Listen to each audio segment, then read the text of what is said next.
Rekan-rekan seluruh anggota Asosiasi LPPR Radio TV Indonesia, tadi saya sudah wawancara di segmen pertama ya. Saya lanjutkan kembali di segmen kedua untuk bersama Pak Mistam selaku Ketua Dewas LPP RRI dan beliau adalah pembina organisasi Asosiasi LPPR Radio TV Indonesia. Oke, Pak Mistam, Ya, saya lanjut Pak kembali. Hen. Eh, Yang penting sehat, Pak Iya. Hen. Jadi mengamati perkembangan organisasi Asosiasi LPPR di Indonesia ini sudah memasuki kurun waktu 2 tahun, Pak ya. Oh, sudah 2 tahun Iya, ya? berapa bulan yang lalu kita ikut asosiasi, tapi nggak seperti di Kota Bandung tempo hari.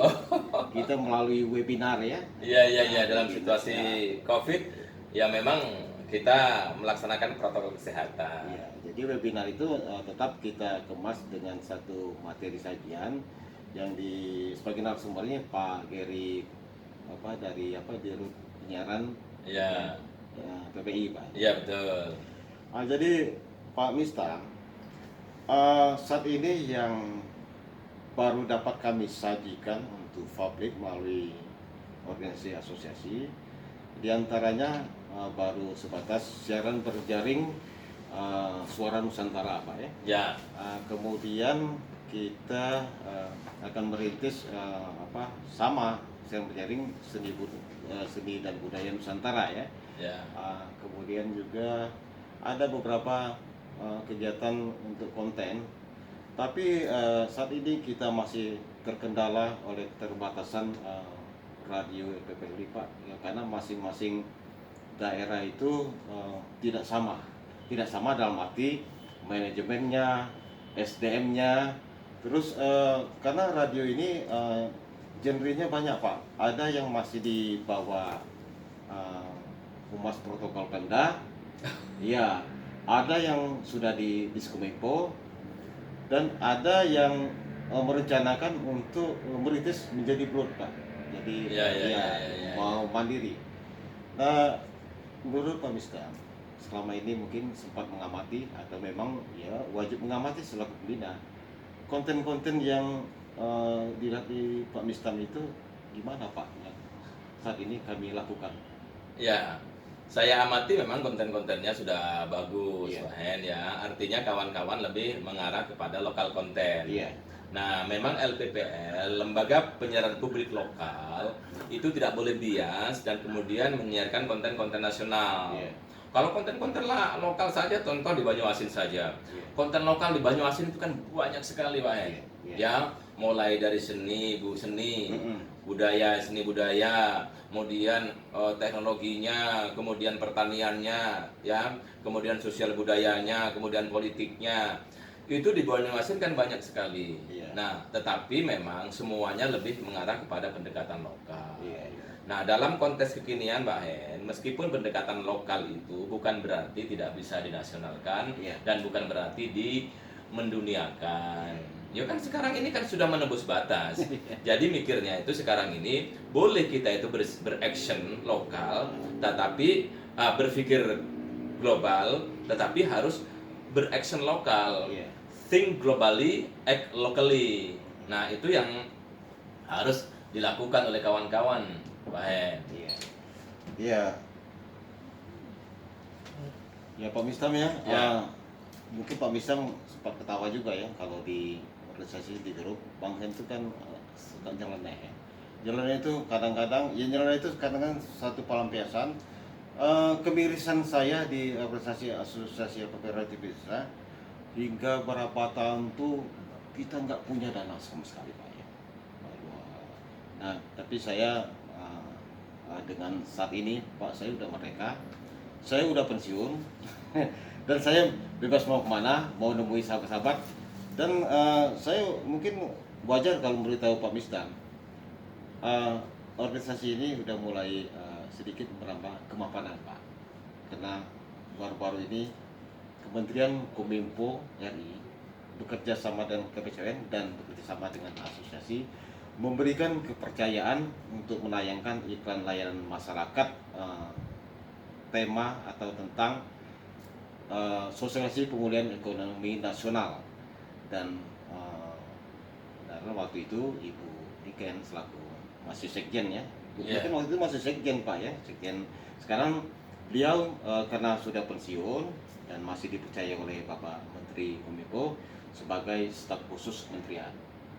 Jadi dia tetap mengawal apapun yang ada di asosiasi, dan beliau memberikan kepercayaan untuk menayangkan ILM kepada radio TV Indonesia Pak ya. Ya. Dan sekarang sudah berjalan tahap pertama, 42 radio dan 4 televisi sudah selesai. Bahkan jasa-jasa kawan-kawan itu sudah kita selesaikan. Dan saat ini masuk ke tahap kedua.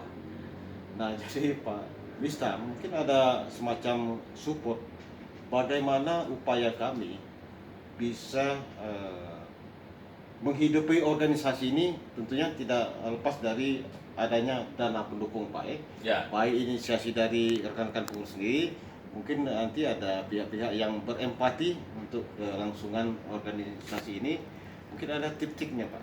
Ya, ini Pak Hen. Ya. Organisasi itu tidak lepas dari manusianya. Iya. Siapa yang ada di dalam organisasi itu, dan organisasi itu bisa hidup dan berkembang itu tergantung siapa yang ada dalamnya. Begini ya Pak Hen. Iya.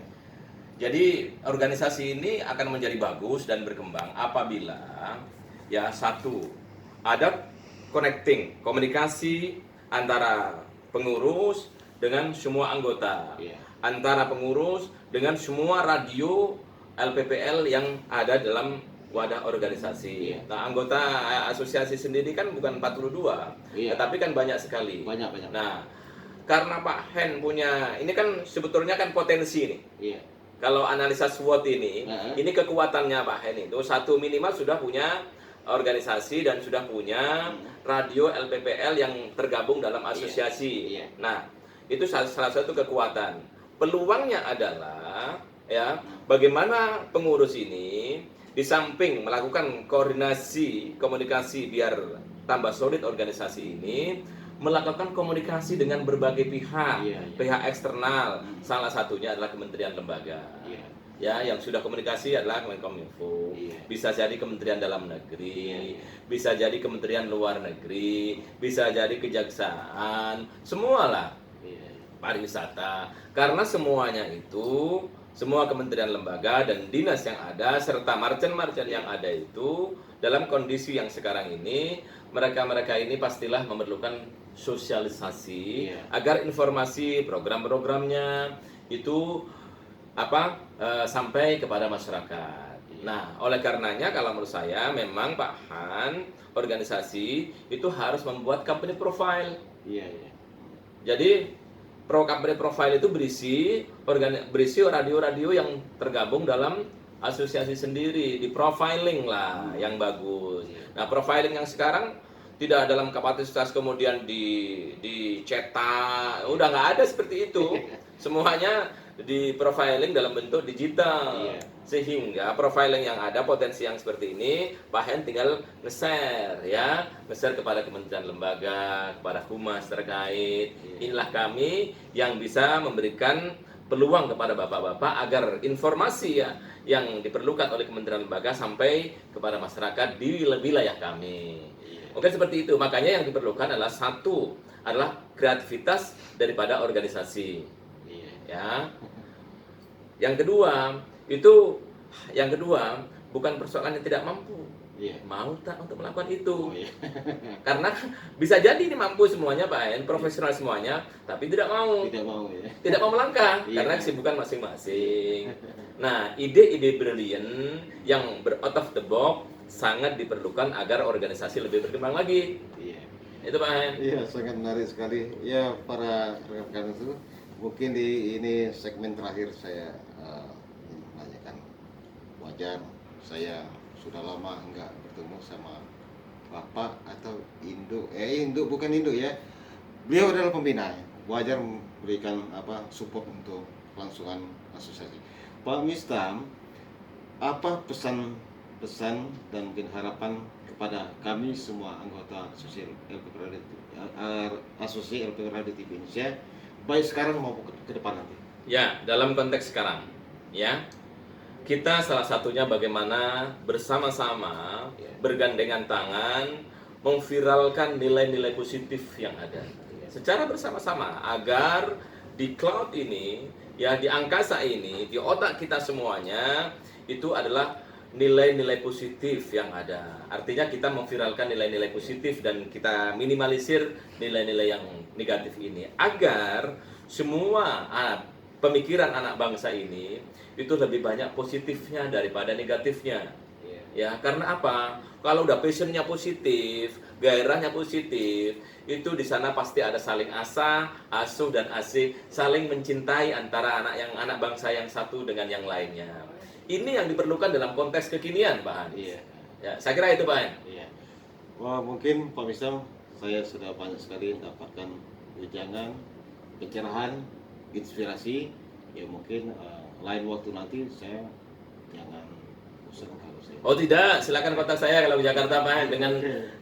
Dengan senang hati, tidak hanya Pak Hans, mungkin teman-teman yang lain, asosiasi LPPL, Pak Ketua, Pak Sekjen, semuanya lah anggota. Kalau di Jakarta jangan lupa kontak saya, Iya. karena kita adalah saudara. Iya. Ya terima kasih. Salam persahabatan gimana? Gini Pak Hen, dalam situasi persahabatan seperti ini Pak Hen, ya. Oke, terima kasih Pak Hen. Ya, terima kasih. Iya, terima kasih untuk rekan-rekanku semua di organisasi Asosiasi Alphabet Radio Indonesia. Saya akhiri dulu untuk kegiatan Biro Humas hari ini dan nanti bertemu kembali di berikutnya. Saya masih banyak perjalanan untuk asosiasi organisasi ini. Terima kasih, saya akhiri. Wassalamualaikum warahmatullahi wabarakatuh.